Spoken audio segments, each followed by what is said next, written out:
Alright, what's up, year 10s? In this video, we are going to be looking at the evidence section of your report. Okay, so we've gone over the writing of the research question, we've gone over the background information, and now we're up to the evidence and actually explaining what the evidence actually tells us and providing examples of that evidence. Okay, so I sent you this checklist out that I'm going to be keep referring back to. So we're going to be looking at this section here and going over these points and actually how to write this evidence section. I'm going to keep referring you back to this high-level sample that's been provided for us. Um, and we're down now into this section here, evidence. Okay, so hopefully by now you've written your background information. Okay, like this section right here, and we're down into our evidence section, which is a little bit bigger. Okay, now I'm not going to go through and spare time to read this whole thing to you guys. You think you guys can go do that in your own time, but I'll just summarize for you in this evidence section. Essentially, what this is here is they are providing a context to the data. Providing a context to the evidence that was found. Okay, the evidence is down here, table 1 and table 2. They have two pieces. Okay, and they've put it here as table 1 and table 2. You can use figure 1, figure 2. Okay, you can put it in as appendix. It doesn't matter. But they've chucked it down. They put it in here like this. Okay, and basically what you're doing before you get to the figure of your data is the first thing that says here is provide relevant context to the data that you have found as evidence. Okay, so I'm going to bring across this document here. Now, I went through and just read this before, and I kind of did a little breakdown of what it's actually telling us in this evidence section.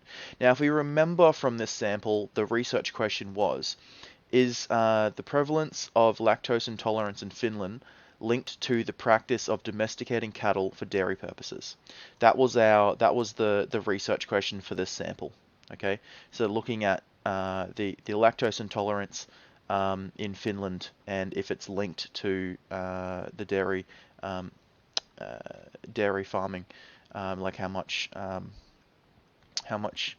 milk is consumed from that dairy farming and how that has affected the genetic makeup of humans. Okay, so basically at the start here. Okay, what it's doing is it's providing this relevant context, okay, for the evidence. The first thing it's doing to provide this context of the data, okay, to understand what these are, is it's identifying in this paragraph here, it's identifying the different genetic groups in Finland and the current populations. Okay, so it's saying that in Finland it has a population of there's this many Finns, okay, that they're in the data they're comparing between the Finnish-speaking Finns and the Sami, which is I think a native people, okay. So they in this first section here, they've actually broken it down and they've just provided that context and saying, well, this is the different genetic groups that we found in Finland, and this is the populations. There's this many Finns, there's approximately this many Sami. It's just providing that background information to say, okay, well, this is the populations that we're actually looking at in this sample. All right, so this data makes sense. Okay, the next paragraph here is that they start talking about the farming practices, okay, particularly referring to dairy farming. So the difference in farming practices between the Finnish-speaking Finns, okay, and the Sami people, okay, and the difference in dairy farming that they did, okay. So it's starting to make those links there to say, well, hey, look, if the data is different from Samis to Finns in the amount of lactose intolerance. Okay, it's starting to make, that's what this data is telling me here. It's starting to make that link. And also this data here is saying the lactose intolerance of the average cow that the Finnish speaking Finns use and the reindeer that the Sami use, and it's different here. Okay, so that's the link that they're making. So to provide context for these two pieces of information, in this second paragraph here, they're starting to talk about, well, okay, well, what type of dairy farming did these people do? And it's saying, well, the Finnish people, Finnish-speaking Finns used, the this type of anim, uh, farming, and the Samis use a different type. Okay, it goes down and talks about the diets of these people as well, to say that, okay, well, because of this farming and how that they've done these in over the years, okay, it's said that, it's also got the time frames here, and it says that, the Finnish people started doing this many years ago, okay, compared to the Samis who did it this many years ago, and it's providing that all that background context here for this data.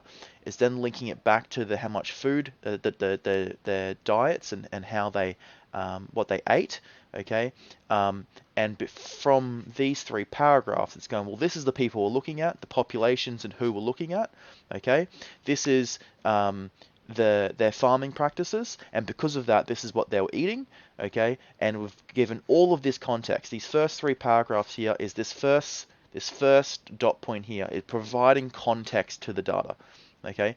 So it's context of where did this data come from? What are we actually looking at? Okay, these numbers don't make sense if we don't provide context to say, well, this is the people we're looking at, okay, and this is why we're looking at this type of data. Okay, that's the key point there. This is the people we're looking at, and this is why we're looking at this type of data. Okay, because then we can get down and it will actually make sense when we read these tables. The next thing that it says here, okay, is it describes and explains what the data actually shows.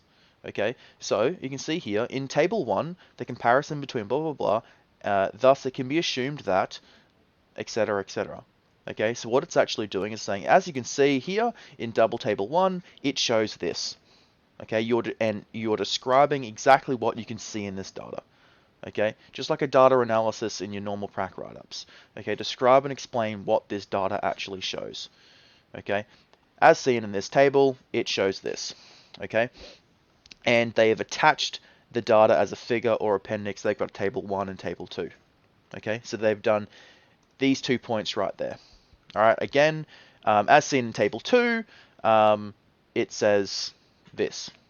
Okay, and they've just explained what this table says as well. Again, describe and explaining what the data shows. So in these first 3 paragraphs, they provided all the context. Okay, and in these paragraphs here, okay, they've described and explained what the data is actually telling us. Okay, and the last thing that they do, okay, is they link the farming practice and diets to lactose intolerance. So what that is there, they mention that here, I believe, is they link the farming practice, okay, this right here, back to lactose intolerance, this right here. They link the two, which is essentially, which is this last dot point here, which is saying interpret the data by linking the data back to the research question. Okay, so they have taken this data and they've gone, okay, well, this is the context, boom, boom, boom. This is why we're looking at it. This is what it means. Okay, this is the populations. This is why this data is important. Okay, they've provided the data. They've analyzed the data, so this is what it says. Okay, and they've linked that back to the research question. Okay, and they've gone, essentially, they've gone, okay, this this means this compared to lactose intolerance. This is what's actually happening here. Okay, they've linked it back to their research question. All right, and that's what they've done here in this high level example. All right, simplified form. Okay, layman's terms. Where does the data come from? Why is it valuable? And what does it mean? Where does it come from? Why is it valuable? What does it mean? Okay, that's essentially what this section of evidence you need to write about. Okay, to make that sound a little bit better, back to our things here that's going to be in your checklist. Okay, the 3 things: provide context to your data, which is what these first 3 paragraphs did. Okay, describe and explain what the data is actually telling me, as seen in table 1, blah, blah, blah. It can be assumed that, blah, blah, blah. Okay, right here. And interpret the data by linking it right back to your research question. What is the research question actually saying? Okay, how is this evidence answering that research question? link it back to the question. Okay, and that's your evidence section. Okay, I'm going to quickly go on and talk about our sample that I talked about in the last couple of videos about the this little piece of evidence we made up on the Chisholm Catholic College and lollipops. Okay, and remember, if you remember, the research question that we used was, does providing students at Chisholm Catholic College with lollipops daily increase their productivity by increasing their assignment mark? That was our research question, and this is the data that we're using for that. Okay, if you remember this.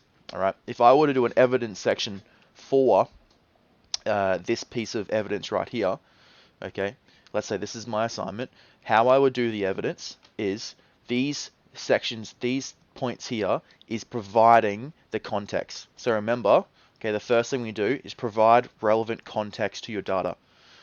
So how I provide context to this data is I would say, well, obviously Chisholm's a secondary school. I would explain that. I would explain Chisholm's population, the number of boys and girls in the class that we tested, because we're looking at the difference between boys and girls. Well, let's look at the number of them. What are we actually looking at? What's the context behind here?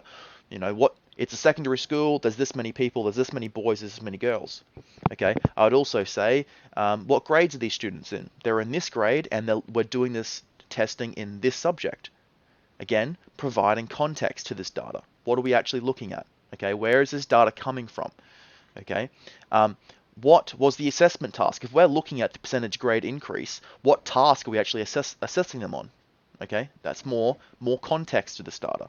Okay, how the percentage change was calculated. How are we changing this percentage grade? Are we talking about one grade up or down, A to B, etc., etc.? What are we looking at? What's the context there? Okay, so all of these points here that I'll talk about, which would just be like these first three paragraphs, 1, 2, 3 in this sample. Okay, if I were to create one for this sample, it'd be talking about this stuff. That is all providing context. Okay, context to your data. I'm gonna highlight it. Okay, providing context to your data. Okay, what is what's the population? Where is this data coming from? Okay. What research was it? All right. The next thing I would do is I would describe what the data is actually showing me. So I'd say something like, as seen in Figure 1 or Table 1, the students' grades did increase when receiving lollipops daily, blah, blah, blah, and explain, just like analyzing data, okay, identify the trends, explain what I'm actually seeing in this. Okay, and obviously that section there is this next bit here of describe and explain what the data is actually showing you. Okay, provide context, a couple paragraphs explaining what the context of this data is, and then describing exactly what the data is showing me. Chuck in the figure, chuck in the table just like this. It can be an appendix or it can be a table 1 or figure 1 just like this, and tell me, describe what the data is showing. As seen in data 1, the students' grades did increase, blah, blah, blah, etc., etc. Obviously, you'd provide that to whatever evidence that you have used. The last thing that I'm going to do is I'm going to relate that back to the research question. So I would say something like, so an increase in students' grades is evidence of greater productivity because the students had more time to revise, etc., etc. So the last thing that I'm doing is providing a little bit of link back from what I'm actually seeing in this evidence back to my research question. Because the research question said, does providing students at Chisholm Catholic College with lollipops increase their productivity by increasing their assignment mark? So if we've seen that, oh look, we've increased their grades, okay, well, increasing their grades must mean it's evidence of greater productivity, blah, blah, blah. So I'm then linking my evidence, what I'm seeing here, back to my research question. All right, which is the last thing that I do, which is in this section right here, linking the data back to your research question. That's the 3 things that you need to do in the evidence section. Provide context, explain it, what you're actually seeing, break it down, data analysis, okay, and link it back to your research question. All right, and that is how you write the evidence section. There's no distinguished word count, okay, as long as you feel you have gone over these things effectively. Okay, make sure you check out this sample, okay, and watch this again if you need to. Hopefully this helps. Thanks, guys.